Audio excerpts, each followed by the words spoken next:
Hello Gemini, and welcome to your monthly reading from the 18th of September until the 18th of October. I have pre-shuffled the deck, so I'm just going to lay out the cards and we'll let you know exactly what the spread says to us for the next month.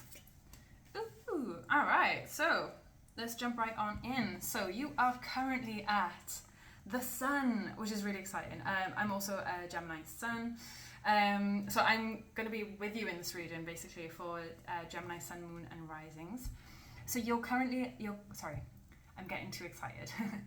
Your current energy for this month is the Sun. So I really see the Sun as a pure blossoming energy. It's the ecstasy, it's pure joy, it's love, it's celebration, it's everything good that you can ever imagine. It is the best and happiest card of the tarot, shall we say.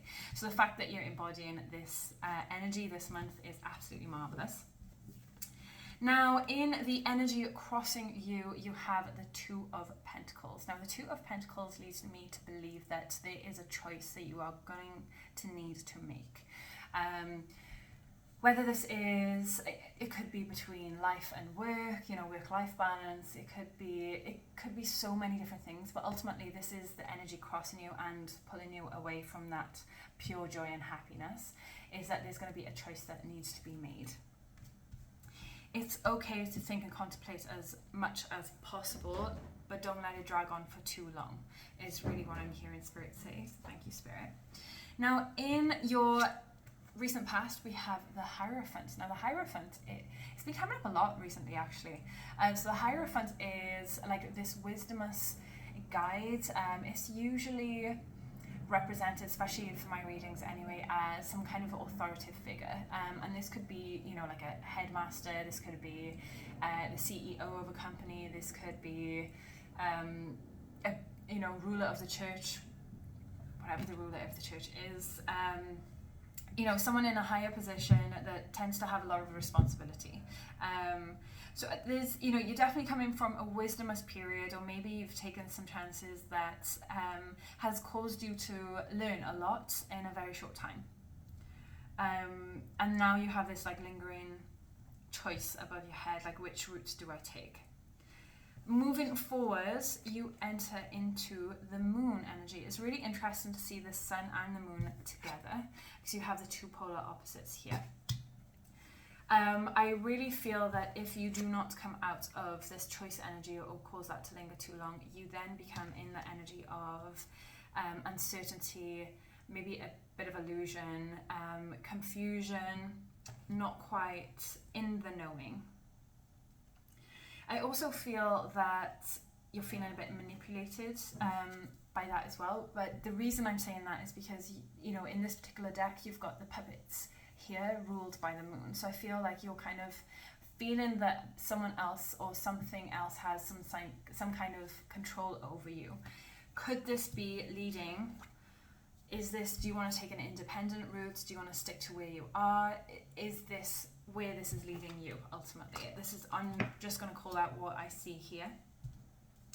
Now, in your mind, so on the crown, we have the Ten of Wands. Now, the Ten of Wands is feeling a bit overburdened, overwhelmed, like the weight of the world is on your shoulders, and you're carrying all of this weight and still trying to maintain your path at the pace that you currently are going. It's worth just mentioning that you don't need to feel like this. I know it's easier said than done being sat in this position, but you can kind of just talk it out. You can write it down and just kind of analyze and categorize those thoughts, just so you're not feeling so overwhelmed and empowered by these thoughts or this feeling or sensation anyway. I really feel that, especially within the card, because the moon is so bright in this card, it is a full moon, it's spectacular and it's very bright, that you possibly have some great ideas coming at night. So I really feel that when you have this time of peace and serenity, thank you, when I have goosebumps sometimes, I feel that there's some truth being told, so I'm thanking Spirit. Now, when you have this moon illuminated here, I feel that, in these times of quiet and peaceful times, that this is where you are able to collect your thoughts and just and really analyze visualize what it is that you want and how to disperse this energy. Now in numerology, number 10, 1 plus 0 becomes number 1 again. So this is also the end of a cycle. I think this is also a realization that you cannot continue just to feel this overwhelm and burden. And then you start to make changes with that. In the subconscious, you have the Tower. So yes, there can be a change of circumstance, but I mostly feel that this is you getting to a point that you take action. I really feel that, you know, you try not to let this lingering energy or this energy linger on for too long, but it comes to the point where you need to take action, and I really feel that this is why the Tower has appeared here in the subconscious or in the soul position. Now your advice is the 9 of Cups. Now for the 9 of Cups, I really love how this card depicts the 9 of Cups. This is, I like to see it, the card of wish fulfillment. You know, you have the beautiful genie here, the all-seeing eye. Your calls are kind of being answered here. So there's definitely some decision that is being made, and ultimately just take that risk. Make sure it's a calculated risk, obviously. Don't just quit everything and then start everything from new. Take this calculated risk and try to make some changes, but I really feel that this is going to benefit you. In the external influence, we have judgments.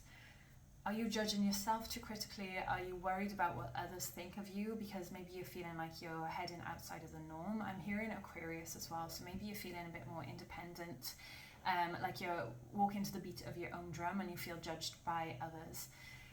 Archangel Michael here is blowing the horn and raising these figures from the dead. I really feel that this symbolizes the place that you have been, and you've got to this position where, you know, I feel like there's some sort of unhappiness here, and you're now realizing you can't go on like this. So you start to answer the call or your calling, which I think is absolutely wonderful. I know it can be scary, I know it's a risk taking, but ultimately do what makes you happy, and that's how you're going to reach the biggest and best success. In the hopes of fears, you have the Wheel of Fortune. Now the Wheel of Fortune for me represents, obviously besides it being fortune, but it's a continuous cycle, and for me it's a sort of rebirth here. It's a rebirth, it's a rejuvenation. You've got all of the elements here, you know, everything, all of the lessons you have learnt leading up to now, you now have experience with maybe how you dealt with it, if you've analysed those situations, how you can overcome and better yourself in the future. And I really feel that this is what the Wheel of Fortune represents here. If this is something leaning towards a new journey, a new path, I have a good news for you. In your final outcome, you have the 10 of Pentacles. Now the 10 of Pentacles is another incredibly happy card. So the fact you've got both the Sun and 10 of Pentacles in the same reading is quite spectacular. So yeah, the 10 of Pentacles is kind of, it's a very happy, you know, family-esque kind of vibe. You've got everything, you know, everything you've ever wanted, everything that you've built is now being created or manifested or is doing well, is successful. You've got these characters playing chess. So it's not to say that you have everything and now you're happy with that. You're continuously, you know, playing the game of life basically, which is chess here. You're being strategic. You're being you know what I'm trying to say. Strategic is definitely what I think I'm just trying to say. So you're being I cannot say that word, strategic. You're being strategic about the game of life essentially, which is replicated on the chessboard here. But you've collected all of these pentacles, and these are all, you know, the situations you have been in, all the heartbreak, all of the things that you have made, you know, the family and friends that you have made, and general life lessons you've now collected, and you're shining those bright. But I really feel super wholesome in this card.